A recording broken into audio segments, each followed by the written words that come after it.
첫째 날입니다. 연착한 천사, 통치자의 뒤에, 왕국의 군주에 의해, 그리고 교존수칙이라고 하는 단어가 보이는데요. 통치자 뒤에 있는 마귀, 그리고 이 마귀와의 싸움이 대쟁투인데 그 대쟁투에 교존수칙이 있다라고 이야기를 해주고 있습니다. 본문을 확인하도록 하겠습니다. 우리가 살펴본 것처럼 열방의 거짓 신들은 마귀들이 위장한 것이었습니다. 다른 곳에서는 때때로 지상의 통치자의 뒤에 타락한 마귀의 천사들이 있다는 증거를 볼 수 있습니다. 하나님이 보낸 사자인 천사도 원수의 세력에 의해서 방해받을 수가 있습니다. 이 일을 다니엘서 10장을 통해서 확인해 보겠는데요. 다니엘서 10장, 다니엘아 두려워하지 말라. 내가 깨달으려 하여 내 하나님 앞에 스스로 겸비하게 하기로 결심하던 첫날부터 내 말이 응답받았습니다. 그런데 바사 왕국의 군주가 21일 동안 나를 막았으므로 내가 거기 바사 왕국의 왕들과 함께 머물러 있더니 가장 높은 군주 중 하나인 미가엘이 와서 나를 도와주므로.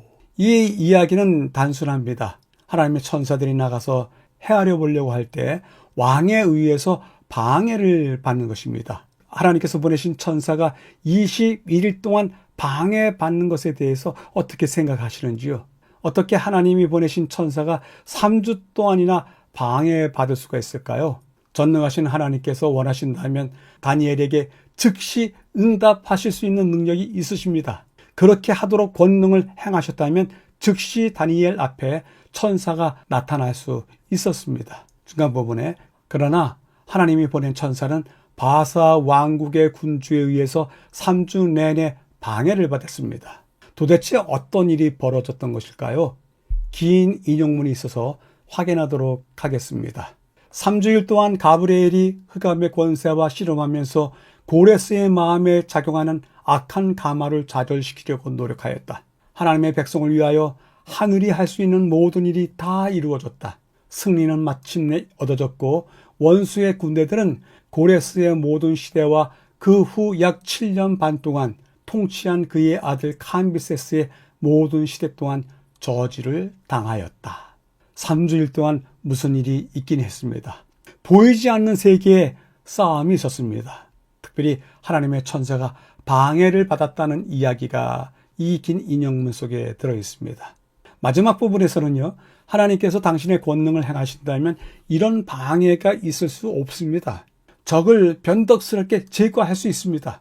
그러나 그런 것이 아니라 양측이 서로 알고 있는 몇 가지 틀 안에서 이루어지는 어느 정도 진정한 자유와 권능이 주어지는 것이 분명합니다. 모든 세부사항이 우리에게 공개되지는 않았지만 우주적 대쟁투에는 하나님의 천사들조차도 그것을 따르며 활동하는 규칙이 있는 듯해 보입니다. 앞으로의 교과에서 이를 교전수칙이라 부를 것인데요. 우리가 이미 이야기한 것처럼 강압이 아닌 오직 사랑이 하나님의 정부의 기초라는 개념을 우리가 충분히 이해할 수 있다면 이런 제약을 이해하는 것도 어느 정도 가능할 것입니다. 하나님은 오직 사랑의 원칙을 통해서만 일하신다는 생각은 대쟁투를 더 잘 이해할 수 있게 해줍니다. 영감의 교훈은 다음과 같이 이야기합니다. 사자들은 다윗의 생명을 취하려는 의도를 가지고 출발하였으나 사울보다 더 크신 하나님이 그들을 제어하셨다. 그들은 발람이 이스라엘을 저주하러 가는 중에 천사를 만난 것처럼 보이지 않는 천사들을 만났다. 사자들은 장차 일어날 일에 대해 예언하기 시작해서 여호와의 영광과 위엄을 선포하였다.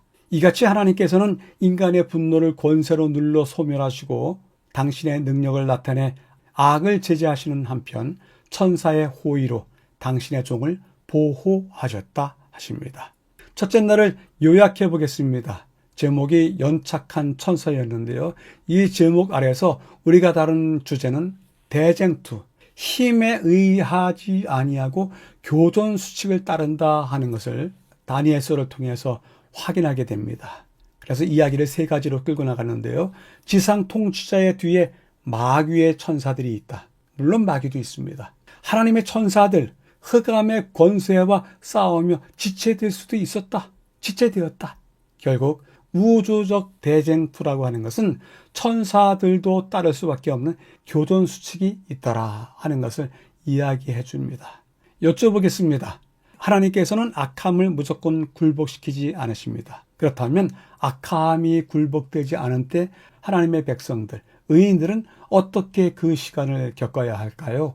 여쭤보게 됩니다.